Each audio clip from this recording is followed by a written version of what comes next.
Hello दोस्तों, pulmonary angiography यानी lungs की नली की एंजियोग्राफी ये एक इम्पोर्टेंट टेस्ट है जो कि काफ़ी लंग्स की बीमारी से रिलेटेड होता है।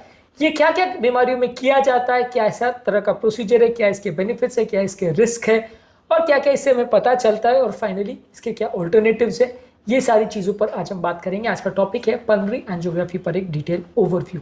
टॉपिक पर जाने से पहले जो लोग हमारे चैनल पर नए हैं उन्हें रिक्वेस्ट करूँगा कि चैनल को सब्सक्राइब करें, वीडियोस को लाइक करें, शेयर करें, फॉलो करें, कमेंट करें, पूरा देखें। टॉपिक इंपॉर्टेंट है हर उस पेशेंट के लिए जिसको पल्मोनरी एम्बोलिज्म की बीमारी है या सीरियस लंग प्रॉब्लम्स है या सांस की तकलीफ है जिसका कोई कारण नहीं मिल रहा है, इसलिए इस वीडियो को एंड तक देखिएगा। चलिए शुरू करते हैं। इंपॉर्टेंट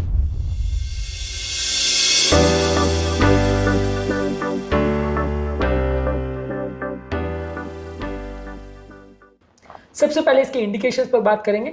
सबसे इंपॉर्टेंट इंडिकेशन है कि यदि लंग्स की नली में कोई क्लॉट अगर जम गया है या कचरा अगर जम गया है जिसकी वजह से राइट साइड के प्रेशर्स अगर बढ़ रहे हैं और सांस की तकलीफ हो रही है, तो पल्मोनरी एम्बोलिज्म नामक इस बीमारी को डायग्नोज करने के लिए पल्मोनरी एंजियोग्राफी सबसे ज़्यादा किया जाता है। ये सिंगल मोस्ट इंपॉर्टेंट कारण है जिसके लिए किया जाता है।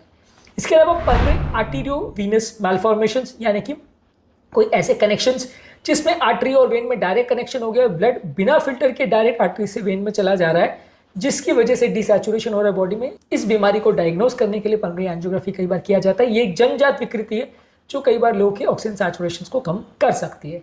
इसके अलावा अगर पल्मोनरी हाइपरटेंशन है यानी राइट साइड का पल्मोनरी आर्टरी प्रेशर बढ़ा हुआ है और कोई कारण नहीं मिल रहा है, तो उसके लिए पल्मोनरी एंजियोग्राफी किया जाता है एम्बोलिज्म को रूल आउट करने के लिए और पल्मोनरी प्रेशर क्या है, कैसे है, उसका वैस्कुलर पैटर्न कैसा है, ये चीज़ों को स्टडी करने के लिए। इसके अलावा किसी व्यक्ति में अगर पल्मोनरी वैस्कुलेचर संबंधित कोई सर्जरी करनी है या अगर कोई आपको कोई लंग से संबंधित सर्जरी करनी है तो पल्मोनरी वैस्कुलेचर की डिटेल मैपिंग के लिए भी इसको किया जाता है। और कई वैस्कुलर अबनॉर्मलिटीज या मैलफॉर्मेशंस अगर लंग्स में कोई और तरह की है तो वैसे केसेस में भी पल्मोनरी एंजियोग्राफी किया जाता है। प्रोसीजर कैसा है? बेसिकली दो तरीके से किया जा सकता है, कैथेटर पल्मोनरी एंजियो और एक सीटी पल्मोनरी एंजियो।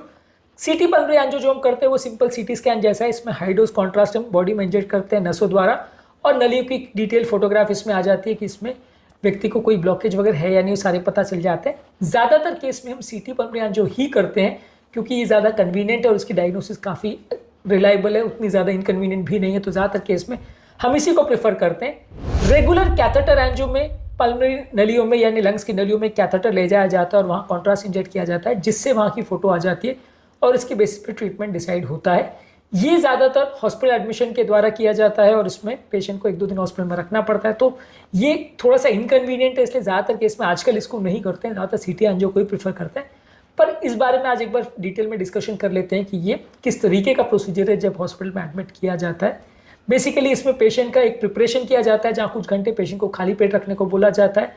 प्रोसीजर से पहले पेशेंट का kidney function, contrast allergy, medical allergy, ये सारी चीज़ें देखी जाती है, पेशेंट का कंसेंट लिया जाता है और इसके बाद पेशेंट को जब भी प्रोसीजर किया जाता है तो लोकल एनेस्थीसिया में किया जाता है। चाहे तो इसके लिए पेशेंट को थोड़ा सिडेशन या नींद का इंजेक्शन दे सकते हैं। पाँव की नली से कैथेटर लंग्स की आर्टरी में लेके जाया जाता है। पहले वो राइट एट्रियम में जाता है, फिर राइट वेंट्रिकल में और राइट वेंट्रिकल के थ्रू पल्मोनरी आर्टरी में जाता है और उसके बाद अलग अलग लेवल पे हम कॉन्ट्रास्ट इंजेक्ट करके सारे लेवल्स पर इंजेक्शन के बाद जो पिक्चर आती है मशीन में उसको जज करते हैं। जैसे हृदय की नलियों का एंजियोग्राफी किया जाता है, ये लगभग वैसा ही प्रोसीजर है। यहाँ पे लंग्स की नलियों को इंजेक्शन किया जाता है।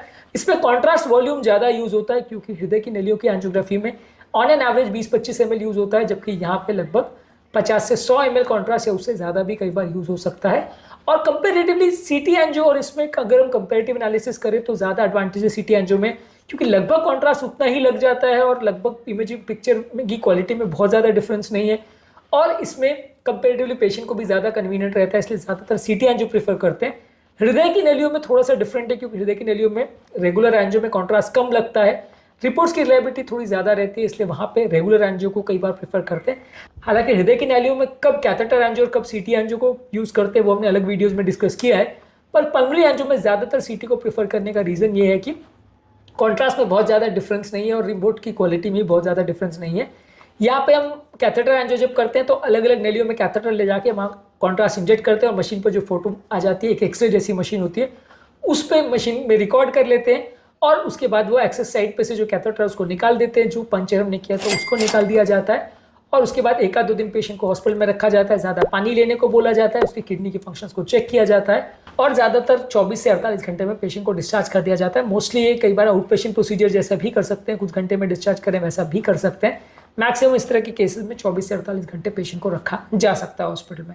इस पल्मोनरी एंजियोग्राफी के बेनिफिट्स क्या है? अगर कोई लंग्स की नली में कोई प्रॉब्लम है, क्लॉट है या कोई आर्टेरियोवेनस मैल्फॉर्मेशन है और वो पता नहीं चल पा रहा है कि है या नहीं, तो वो कंफर्म करने के लिए मदद करते हैं। और मान लीजिए अगर हमको वहाँ पे कोई थेरेप्यूटिक इंटरवेंशन करना है, जैसे वहाँ पे जाके हमको कोई बलून एंजियोप्लास्टी करना है या जो क्लॉट भरा हुआ है उसको निकालना है या थ्रोम्बोलिटिक थेरेपी देना है, तो वो सारी चीज़ों में कैथेटर गाइडेड थेरेपी ज़्यादा बेनिफिशियल होता है। वहाँ सीटी एंजियो नहीं कर सकते। और बेसिकली इससे हम अगर किसी को कोई सर्जरी वगैरह की आवश्यकता है फ्यूचर में, तो उसका भी गाइडेंस ले सकते हैं।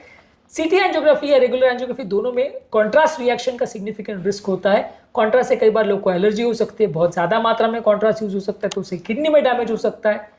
रेगुलर एंजियोग्राफी में क्योंकि पंचर किया जाता है और बड़ा कैथेटर ले आ जाता है, तो थोड़ा सा इन्फेक्शन का और ब्लीडिंग का रिस्क रहता है। और इसके अलावा दोनों ही सीटी और रेगुलर एंजियो में पेशेंट को रेडिएशन का सिग्निफिकेंट एक्सपोजर होता है। बार बार करने से रेडिएशन टॉक्सिसिटी भी हो सकती है पेशेंट को। और कभी कभार जब आप कैथेटर लंग्स की नलियों में लेके जाते हो, तो वहाँ कैथेटर द्वारा कोई नली में डैमेज होना या इंजरी होने का थोड़ा बहुत चांस रहता है। तो ये बेसिकली वो रिस्क है जो सीटी एंजियो या रेगुलर एंजियो में होता है। जहाँ जहाँ अगर पेशेंट को हम रेगुलर एंजियो कर रहे हैं, तो वहाँ कैथेटर रिलेटेड जो भी इशूज़ है या पंचर रिलेटेड जो भी इशूज़ हैं, वो रेगुलर कैथेटर एंजियो में ज़्यादा देखने को मिलेगा। सीटी एंजियो में मेनली कॉन्ट्रास्ट रिलेटेड प्रॉब्लम्स या जो किडनी रिलेटेड प्रॉब्लम्स है वही ज़्यादा देखने को मिलेगा। वहाँ पे क्योंकि हम कैथेटर हार्ट के या लंग्स के पास नहीं ले जा रहे हैं, तो वहाँ अंदर इंजरीज होने का चांस थोड़ा कम। इसके ऑल्टरनेटिव्स क्या है? ऑब्वियसली सीटी पल्मोनरी एंजियो और रेगुलर एंजियो को ऑल्टरनेटिव्स की तरह से यूज़ किया जाता है। जहाँ पे अगर कोई इंटरवेंशन करना है या जहाँ पे कोई थेरेप्यूटिक प्रोसीजर करना है, वहाँ हम कैथेटर एंजियो करेंगे। जहाँ पे सिर्फ जांच के लिए करना है, वहाँ ज़्यादातर सीटी एंजियो को ही प्रेफर करते हैं।